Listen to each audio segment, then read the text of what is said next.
Like the handcuffs on my name. So, Erica, what do you make of how deeply this has penetrated popular culture? I'm sorry. I couldn't resist.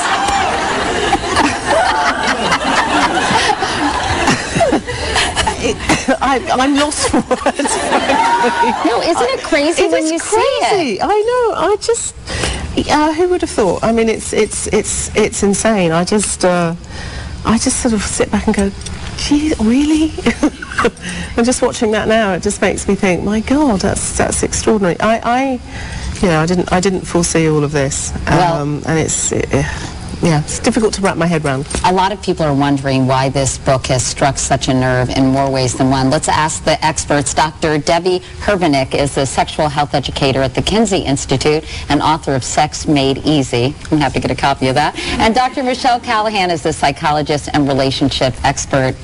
So you guys, what is going on here? Debbie, why has this book struck such a nerve? What is this telling us about women, what's going on in bedrooms across America and the world? Well, a lot of better things are going on in bedrooms across the world thanks to this book, and I think this was really the right time for it. So over the past decade, we've seen an enormous increase in the number of sex boutiques that are oriented toward women springing up around the country and around the world.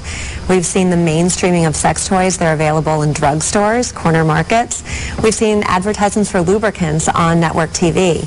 And yet at the same time, there's been this cultural conversation about women having low desire, no desire, and frankly, I don't think women really connect with that message entirely. I think that most women do like sex, want sex, desire sex, they just didn't feel maybe connected to it. Nothing was really tapping into it, and 50 Shades of Grey did that for women. And what about you, Michelle? What do you think is going on here? This book is the ultimate female fantasy. You get the opportunity to be pursued by a beautiful billionaire who's giving you the best sex you've ever had. So that's what a lot of women want. I mean, he's such an extraordinary catch, and even Anna is she's so relatable because she's just an everyday girl who's this incredible underdog that represents how so many women feel. Not everybody's some super glamour woman for the cover of a book. So to feel like there's someone out there who gets the guy that everybody else wants to get, you're rooting for, you want to be her. And don't you think this has given women permission to read and talk about erotica for the first time, really, because women have not been exposed that much to this kind of literature, at least in a mass way, right? Yeah, it has. I think of 50 Shades of Grey as the sex version of the cupcake, right? So we had this huge health craze, and you had to eat well and exercise and do all of these things, and yet the cupcake came along, and it was this thing that gave people permission to go enjoy this wonderful, decadent thing, and then 50 Shades of Grey came along in this sort of sex-starved, shaming culture, really, and gave women permission to enjoy their sexuality, to initiate sex, to love it. I feel like when I read it that I'm the most boring woman on the planet in terms of all that stuff, and I'm just wondering how widespread is S&M? Is this like this really pervasive culture that I just really haven't been exposed to? Yeah, BDSM is an umbrella term, and so it encompasses so many different behaviors, from light spanking to extreme spanking, from different types of tying up with a scarf or a tie to more extreme things. So certainly some things like using a scarf or a necktie to tie someone up, or light spanking. Actually, most people have probably either tried that or fantasized about those kinds of things. But some of the more extreme behaviors that we've seen are, less than 1% of people would have tried them. So there's a range. Have you heard from a lot of fans saying, oh my God, you saved my marriage, this has been so great for me, it's kind of reawakened this dormant animal in me? Yes. I don't know where I came up with that. Okay. It's the leather, Katie. It's the leather. It's getting cool. Yes, I have. I've heard a lot from people saying exactly that. What is the weirdest thing someone has said to you? The weirdest thing, I don't think I can tell you on primetime television. Okay. It's not good. Actually, I just made that television. Up. I can't think off the top of my head. But they share. They probably overshare with you some quite a bit. people really overshare. Yes. Yeah, I bet. Well, speaking of oversharing, not necessarily. We have a couple here, Julie and Yaron Globus, who say 50 Shades has really spiced up their marriage. Where are you guys? Hi. How are you? So tell me a little bit about this. You read the book. You're a lawyer, right? Yeah. And what impact did it have on you personally? Well, I read the book because one of the talk show hosts said something about, this is a book you should never read. So So I started Googling it, and I read it while I was still on Writer's Coffee House. It was just unreal. And then it made me more comfortable with me. You know, it just made me more comfortable with who I am. And I understand you would be at work and you would call your husband and say, can you have lunch at home today? Is that right? Aaron? She will do the talking. I mean, you were doing things that normally you wouldn't Would do. never do. No. And no. so I have 3 kids. I didn't feel like doing much of anything, but when I was reading the book, it changed a lot. And Aaron, how have you enjoyed this book? It's very different. Different in a good way? Very different in a good way, yeah. A lot of imagination, yeah. Good, good. Have you read it? Yes. Oh, good. All right. Well, enjoy, you two. We've got a room full of fans, and they have a lot of questions I know that they want to ask Erica. We're going to hear from them next. Plus, who will play Christian Grey in the movie The Waiting is Torture? We'll be right back.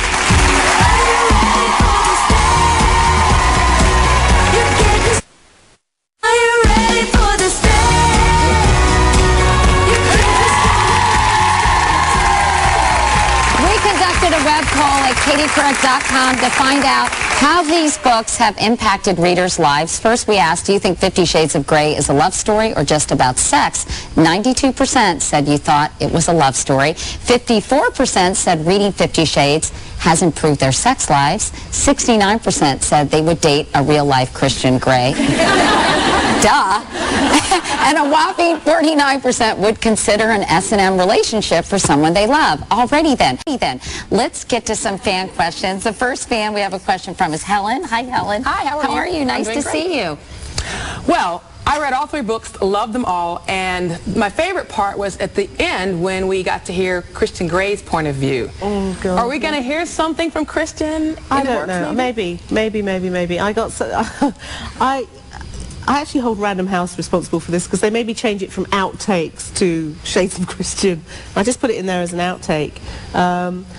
He's a very interesting headspace to be in. Yes. So maybe, but I'd like to try and write something else first, and then maybe revisit him. Get away from him for a while and then come back. Yeah, he's really hard work. Yeah. Thanks, Thanks, Helen. Where's Leah? Leah has a question. Hi, Leah. What's your question for Erica? So I work at Babeland, and every day we have readers coming in trying to spice it up. Babeland? Babeland is a sex toy store. Oh, yes, Babeland. Yes. Katie, you know. So every day we have women coming in really interested in how to spice up their sex lives, and I'm wondering if you can recommend any how-to resources or guides for SM. I am not a sex therapist. I just wrote a love story, so I wouldn't want to put myself into that position. I would start with the tie, honestly. That's what I would do. Take it Asia? Asia? Hi, Asia. How are you? Nice to see you. Nice you look to see colorful, you. too. Go ahead. Thank What's your you. question for Erica? My question is, what's your role in planning the movie, and who would you pick to play Christian and Anna?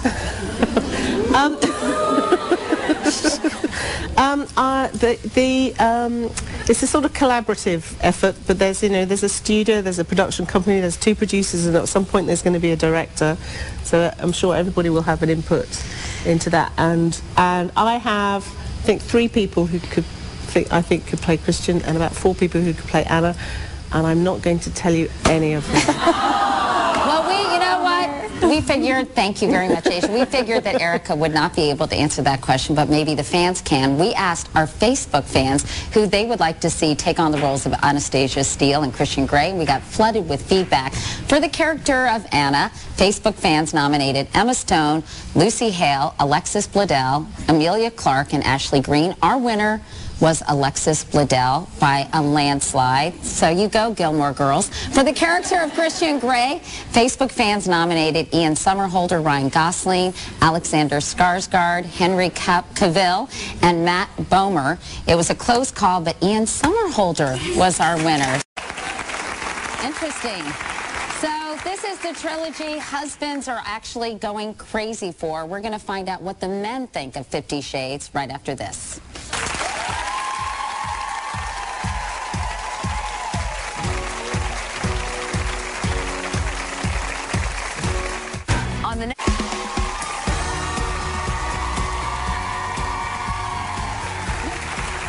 In our online poll, we asked readers if men can benefit from 50 Shades of Grey. This is no shocker. 83% of you said yes. Let's hear from three guys who have read the book. Andrew Carden is a married father of two whose wife turned him on to 50 Shades of, among other things. Jamar Johnson is single and no doubt has all the new moves thanks to Christian Grey. And who would know the male mind better than Craig Carton? He co-hosts the hit sports radio show Boomerang and Carton on WFAN here in New York and has been talking about 50 Shades for a while. All right, so what did you guys think? I know you all have read at least the first book. Right. Well, first off, we want to thank you because Katie Couric's wearing a black leather dress. Yes. She's killing it, too. Yeah. So the way guys react, at least our audience and myself, is that's a blessing and a curse. It's a blessing because now we come home and there's rope and there's handcuffs and ice cube trays and there's someone there waiting for me to come home. The curse part is it proves what bad lovers all us guys are. So I'm not sure if it's good for men or bad for men. And that's the problem with it. Well, I don't know about you, Craig. I'm a pretty good lover. But the book did make me want to step my game up, and it was an excellent read. Thank you for writing it. What did you think, Andrew? I thought the book was actually exactly what I expected when I read it, where I can completely understand why women would go crazy for it, but I can understand why guys would not, because guys are very visual. And if there was maybe some centerfold pictures in the book, that would have helped a little bit. You say you understand why women are responding. Why do you think that's the case? Because of all the sex. I mean, that's no, but it's more than that, isn't it, Andrew? Well, yeah, it's not just sex. It's like, oh, crazy taboo kind of sex, but it's in a mainstream-looking book, so it's okay to read it and talk about it and things like that. And it also has that guy Christian Grey in it, who's, you know, a millionaire, good-looking guy, who's got a helicopter he'll take you out on a date on. A billionaire. Like billionaire, whatever. He's also 6'1", wears a green shirt, and he's bald.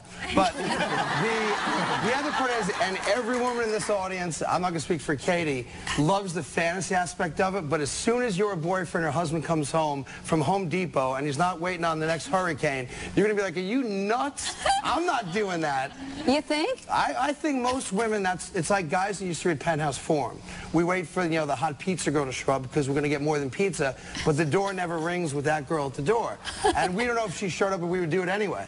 So I think the level of fantasy is great. Like, I guarantee you, at least half the women here are going to go buy an Audi R8 after the show today. Audi should be paying you. Well, what do you think? I mean, men call it 50 Shades of Yay, which I think is so funny. These husbands who have sort of reignited their sex lives. I mean, hate to get too personal, but you've been talking about it on the radio. I have. If I showed up with rope in my house, I have 4 kids and a dog. The dog would attack me. My wife would kick me out.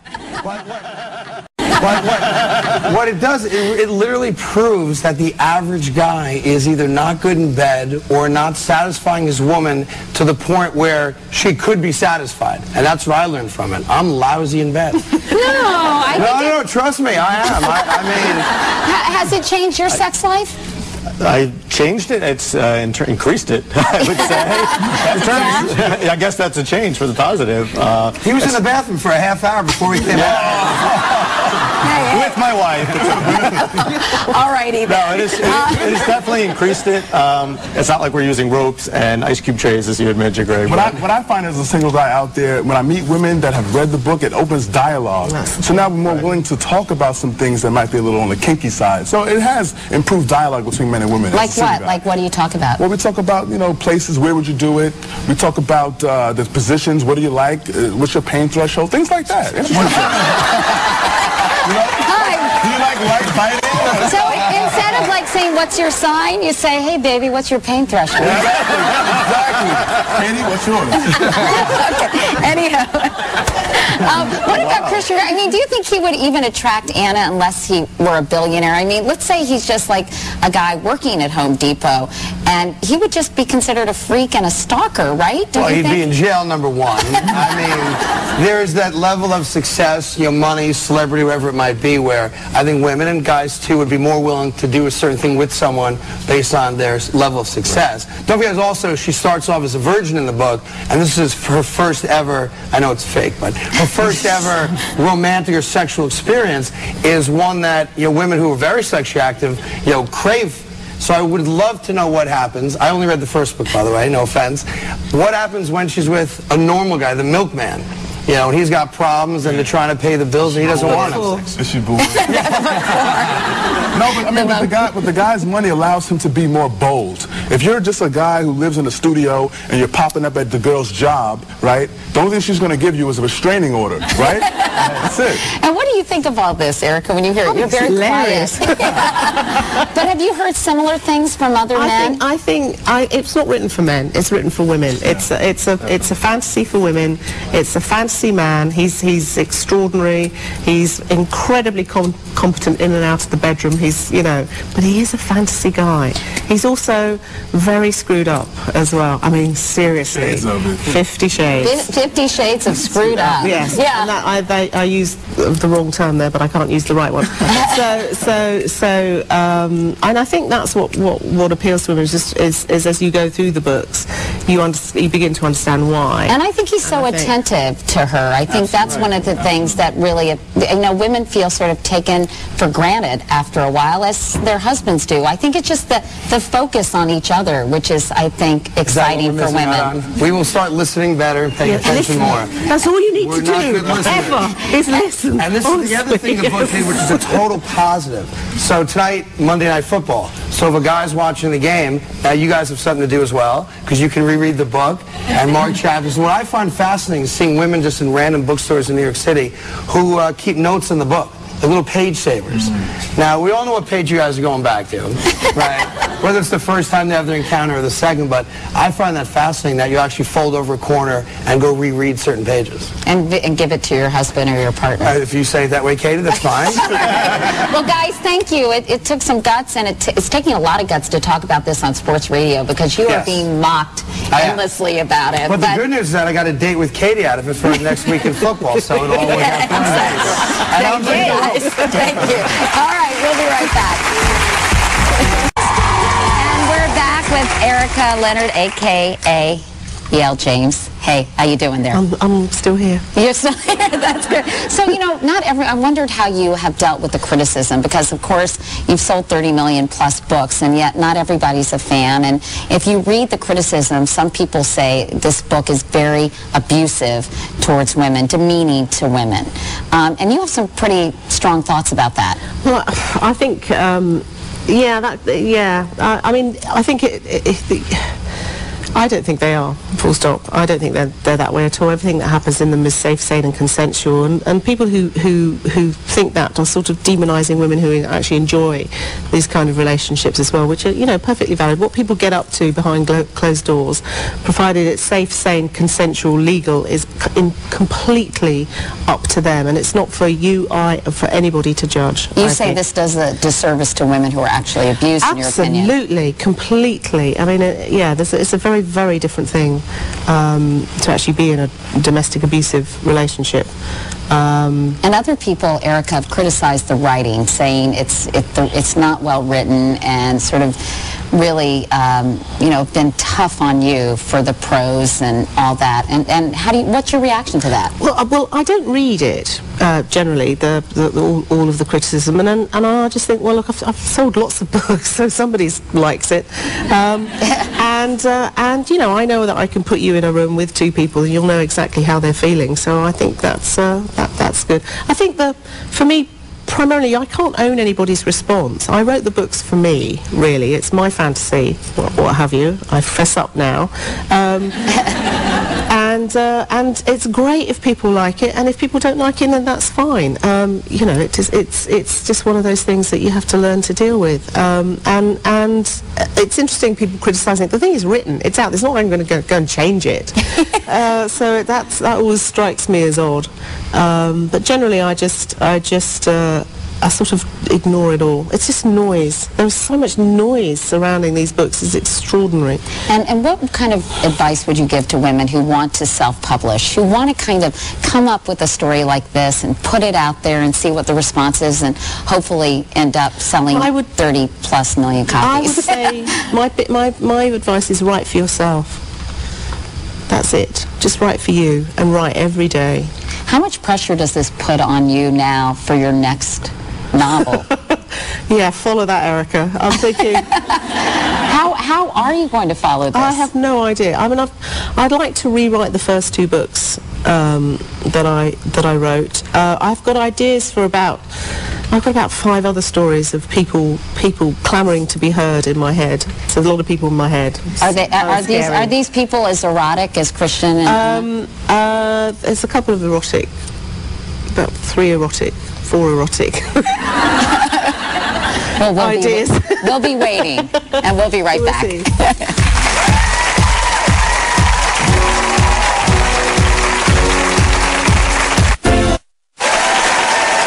Closed captioning for Katie is provided by... So,